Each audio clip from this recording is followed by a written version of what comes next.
금융수장 이러면 금융위원회 위원장을 일반적으로 금융의 수장이라고 이야기합니다. 지금 9월 위기설이 엄청나게 커지고 있잖아요. 그중에서도요, KBS나 MBC 뉴스를 보면 그 9월 위기설은 더 증폭되고 있는 것 같아요. 예, KBS나 MBC 뉴스의 제목을 보면 여러분, 한꺼번에 터진다, 뭐 이런 이야기가 많이 나오고요. KBS 뉴스 제목 중에는요, 한국경제 개박살 뭐 이런 제목도 있습니다. KBS가 한국경제 개박살, 저는 이렇게 제목을 쓰는 것을 KBS가 한국방송이 그렇게 쓰는 것을 저는 본 적이 없습니다. 그런데 그런 제목들이 MBC하고 똑같이 엄청나게 증폭되고 있어요.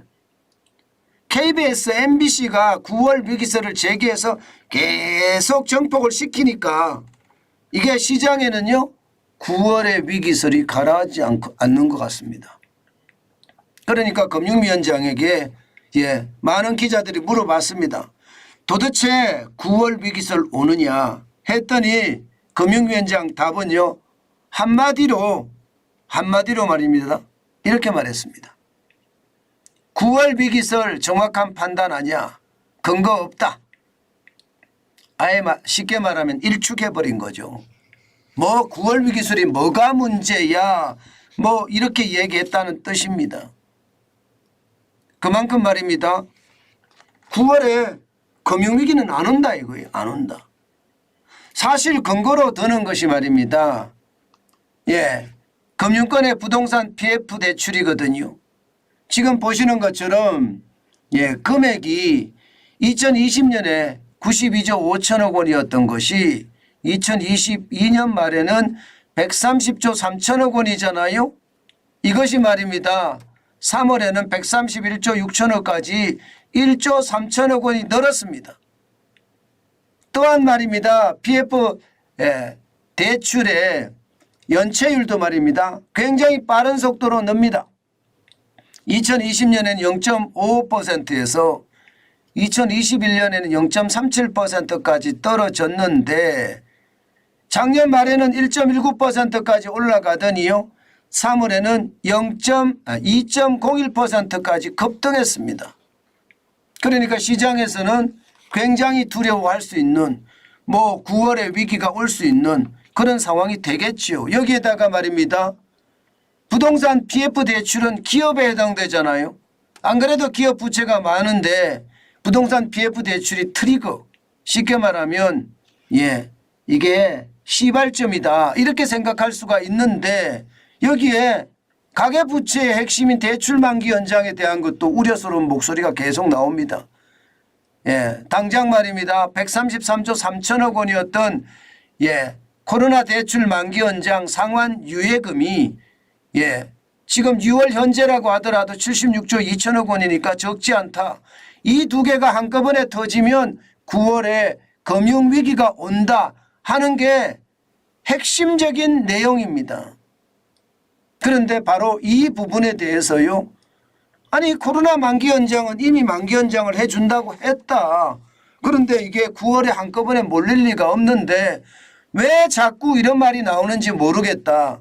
게다가 부동산 PF 대출에 대한 이자율도 연체율도 지금 6월 말 현재입니다. 지금 3월 말까지 되어 있습니다.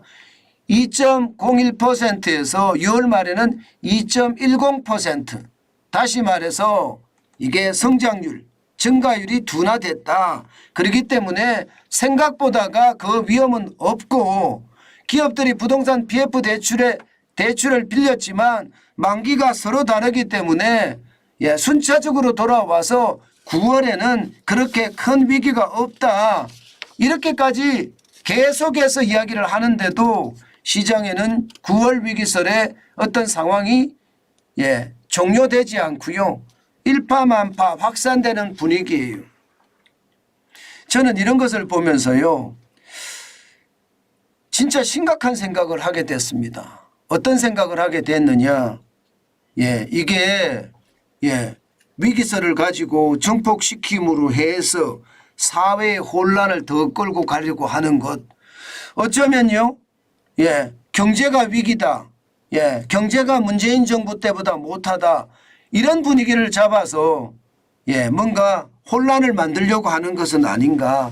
솔직히 그런 생각도 많이 해봅니다. 그렇지만 원인도 있습니다. 9월의 위기가 꼭 아니라고 하더라도요. 위기가 올 가능성은 굉장히 높아진다는 사실은 지금 지표에서도 보입니다. 9월의 위기가 아니면 10월, 11월, 12월, 뭐 내년 1월, 내년 2월 뭐 언제든 위기가 터진다고 저는 생각할 수 있다고 보거든요. 그렇기 때문에 금융당국이 지속적으로 관리하지 않는 한 시장의 위기설은 저는 잠재우기가 참 힘들겠다. 결국은 내년 총선까지 프로파간다 형식으로 끌고 가겠다 하는 생각까지 저는 해보거든요. 물론 위기에 대한 어떤 상황은 있습니다. 있기 때문에 이게 아예 근거가 없는 게 아니거든요. 당장 말입니다. 부동산 PF 대출이나 코로나 대출 만기 연장이나 상환 유예금 이것만 있는 것이 아니잖아요. 이거 말입니다. 자영업자 부채. 자영업자 부채가 2023년 1분기에 1033조 7천억까지 늘어났잖아요. 코로나 이후에 50.9%가 늘어났고요. 348.8%, 348조 8천억 원이 늘어났습니다. 자영업자들의 어떤 위기가 심각하다. 실제로 말입니다. 경기가 좋아져서 장사가 잘 되면 다행인데 그렇지 못하니까 사실은 이게 근거가 될 수는 있습니다. KBS나 MBC가 내세우는 부동산 어떤 PF 대출의 위기와 대출 만기 연장의 위기가 한꺼번에 몰아치는 그런 위기는 분명히 오지 않습니다. 그러나 자영업자 대출에 대한 문제는 진짜 있어요. 이게 뭐 1333조 3천억 원이나 되는 데다가요. 여러분 알다시피 다중채무자가 넘치잖아요. 자영업자들 10명 중에 6명 가까이가요 다중채무자예요. 다중채무자는 금융권 3곳 이상에서 돈을 빌리는 것을 다중채무자라고 하죠. 3곳 이상. 1금융권에 빌리고 2금융권에 빌리고 카드론이나 혹은 카드 리볼빙을 쓰면 이게 다중채무자가 되는 겁니다.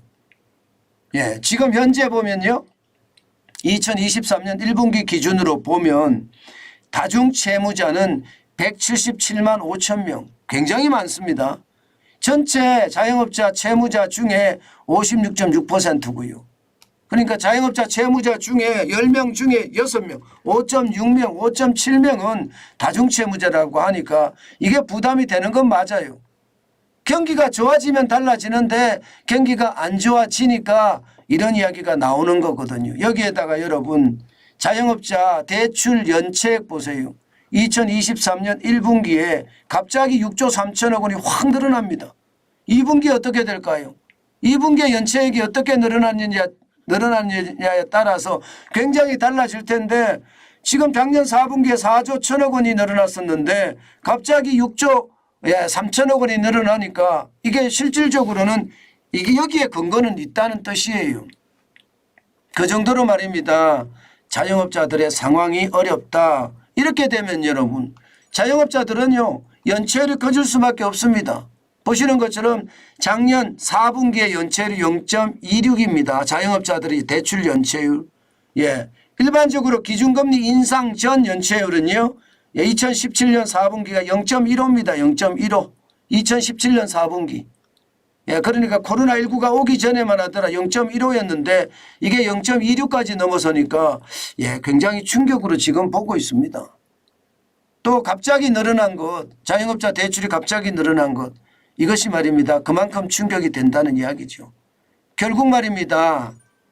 9월의 위기는 아니지만 지금 자영업자들 쉽게 말하면 현장 경제입니다. 현장 경제가 무너지기 때문에 또 코로나19 동안 장사를 제대로 못해서 빚으로 계속 살아왔기 때문에 그 빚이 한꺼번에 폭발할 수는 있다. 그게 언제냐? 언제인지는 솔직히 어느 누구도 장담하지 못하지만 9월은 이미 뭐 대책을 마련해서 시행 중이니까 아니다. 이렇게 이야기할 수는 있다는 겁니다. 위험은 저는 진짜 점점 커진다는 생각은 저는 합니다. 이런 경우 여러분 제일 중요한 게요. 정부가 이 현장 경제가 어떻게 잘 돌아갈 수 있을지 고민하고 거기에 대한 정책을 내놓는 것이 굉장히 중요합니다. 지금 현장 경제에서 가장 어려운 점이 뭘까요? 자영업자 대출이 연체 금액이 6조 3천억 원이나 늘어나는 이유가 뭘까요, 여러분? 간단합니다, 여러분. 이렇게 많이 연체가 늘어나고 자영업자들이 힘들어지는 것은요. 기본적으로는요. 원재료 가격의 인상도 있지만요. 인건비예요. 최저임금 때문에 죽어나거든요. 실제 자영업을 하시는 분들에게 이야기 들어보면 모두가 인건비 때문에 죽겠다 이런 얘기 많이 합니다. 그럼 인건비부터 낮춰줘야 될 거 아니에요. 그렇다고 최저임금을 갑자기 낮출 수 있는 것은 아니잖아요. 최저임금위원회가 열리지 않는 한 쉽게 낮출 수가 없으니까요.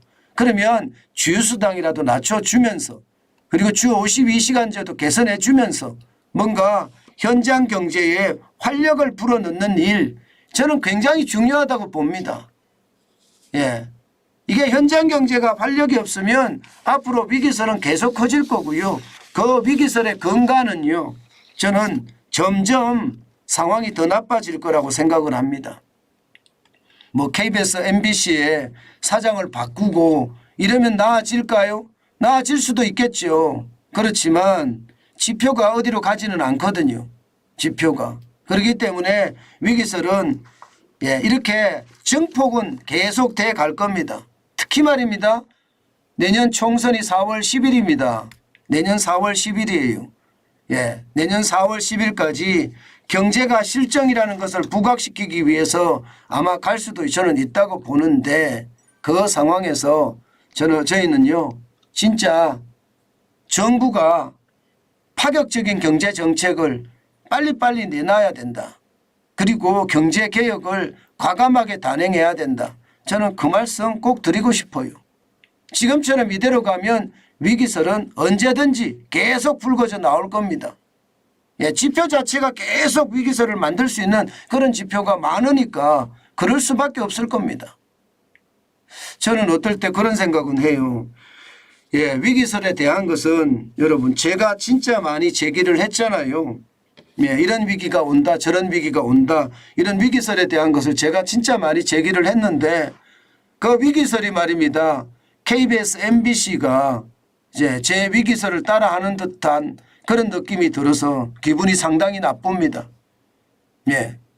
분명한 것은 지표는 그렇게 말하고 있기 때문에 위기설에 대한 어떤 이야기가 나오는 것 같지만 이것을 정치적인 목적으로 사용하는 것은 저는 바람직하지 않다. 저는 그렇게 생각합니다. 물론 KBS, MBC가 저를 따라 했다고는 생각하지 않습니다. 왜냐하면 뭐 그들은 저보다도 인력도 장비도 돈도 많으니까 저를 따라 했다고 생각하지는 않지만 어떻게 말입니다. 제가 위기설을 제기한 것이 마치 말입니다. 현실이 돼가는 것 같아서 KBS, MBC가 동조를 하는 것 같아서 사실 마음이 조금 거북하긴 하네요. 앞으로 저는요 더 신중하게 경제를 분석하고 또 그 내용을 여러분에게 전파하도록 하겠습니다. 더 신중하게.